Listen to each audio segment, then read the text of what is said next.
ఇప్పుడు చేసుకోవచ్చు అని అంటే కొంతమందికి ఇబ్బంది. అబ్బా ఈయన కన్నేనరా అంటారు. చేసుకోకూడదంటే ఇంకొందరికి ఇబ్బంది. అన్నం అట్లా చెప్పి వెళ్ళిపోయాడు అంటారు. ఏం చేయాలి ఇప్పుడు? నేను ఏం చేస్తానంటే నేనేం చేశానో చెప్తాను, అయిపోయిందిలా. ఏమంటారు? నేనేం చేశానో చెప్తే అయిపోతుందిలా. నేను 2000 సంవత్సరం నుండి 2011 సంవత్సరం వరకు మధ్యప్రదేశ్లో ఇందోర్ అనే పట్టణంలో మిషనరీగా ఉన్నాను.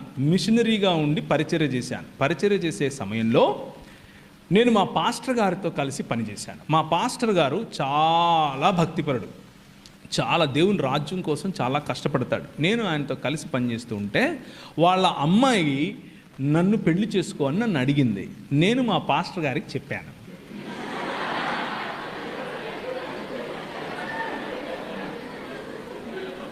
రెండు కలిపే కదా, కలిపానా లేదా? చూసారా? అందుకే ట్రిక్కీ క్వశ్చన్లు మీకే కాదమ్మా, మాకు తెలుసు.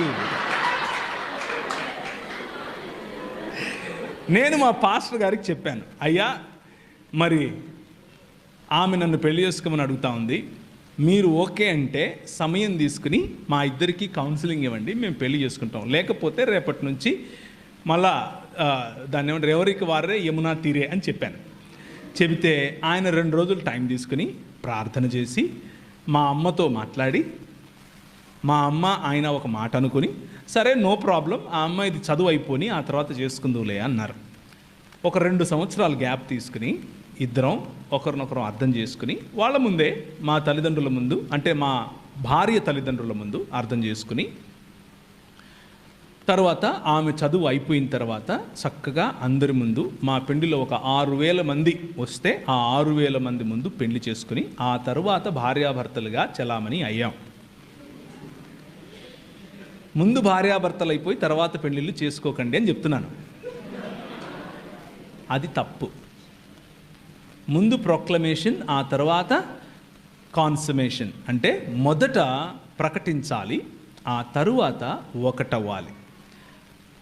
కనుక పురుషుడు తన తల్లిని తండ్రిని విడిచి తన భార్యను హత్తుకొనెను, ప్రేమికురాల్ని కాదు. జాగ్రత్తగా వినండి. తన భార్యను హత్తుకుంటాడు, ప్రేమికురాల్ని కాదు. సో ప్రేమ తప్పు కాదు. భౌతిక సంబంధం పెండ్లి కంటే ముందు తప్పు. అది వ్యభిచారం కిందికి వస్తుంది, అది చేయకూడదు. ఇంకా క్లియర్గా ఏమని చెప్పాలనా?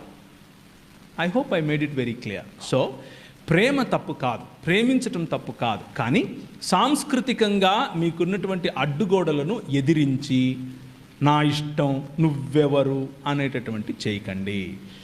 మీ పెద్దల దగ్గరికి తీసుకెళ్ళండి, పెద్దలతో సంప్రదింపులు చేయండి, పెద్దల యొక్క ఆశీర్వాదం తీసుకోండి. కొంతమంది ఒప్పుకోరు, కొంతమంది ఒప్పుకోనప్పుడు దానికి ఉన్న కారణాలు తెలుసుకోండి. మీకంటే ఎక్కువగా మీకోసం మిమ్మల్ని ప్రేమించే వాళ్ళు ఆలోచిస్తారు కాబట్టి వాళ్ళ పర్స్పెక్టివ్ని కూడా అర్థం చేసుకోండి. అర్థం చేసుకున్నప్పుడు మీరు ఒప్పుకోగలిగితే పర్వాలేదు. ప్రేమ గుడ్డిది అంటారు కదా, అలాంటి మోజులో కనుక ఉంటే మరి అది కొంచెం ఇబ్బందే, అది మీకే ఇబ్బంది, లాంగ్ రన్లో మీకు ఇబ్బంది అవుతుంది. సో జాగ్రత్తగా ఆచితూచి. ప్రేమ అన్నది భావన కాదు. చాలా జాగ్రత్తగా వినండి ఈ పాయింట్. ప్రేమ, love is not just an emotion, love is a decision.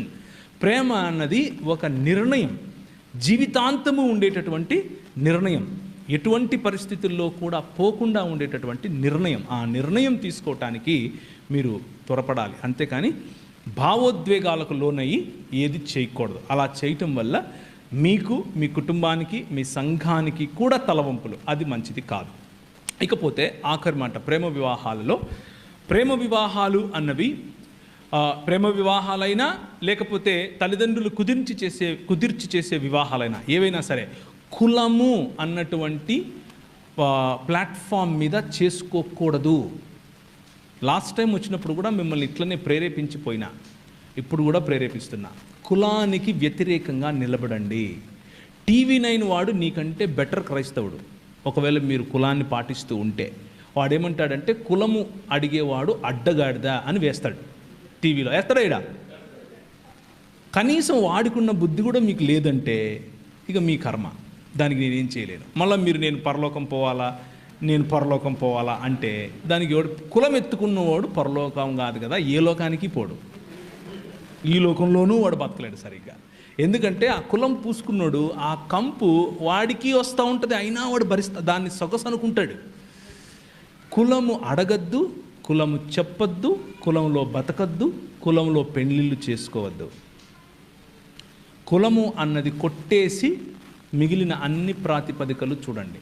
పెండ్లి అన్నది కేవలము ఒక స్త్రీకి ఒక పురుషునికి మధ్య మాత్రమే జరగాలి. అర్థమైందా? యాడమ్ అండ్ స్టీవ్ కాదు, యాడమ్ అండ్ ఈవ్. అర్థమవుతుందా? ఈ మధ్య మా కర్మ చెప్పాల్సి వస్తూ ఉంది. ఎందుకంటే మన సుప్రీంకోర్టు వాళ్ళు చెప్పారు అలాగేం లేదండి, పురుషులు పెళ్ళిళ్ళు చేసుకోవచ్చండి, మీరు చేసుకోండి. క్రైస్తవ సంఘము దాన్ని పెండ్లిగా చూడదు, దాన్ని సహించదు.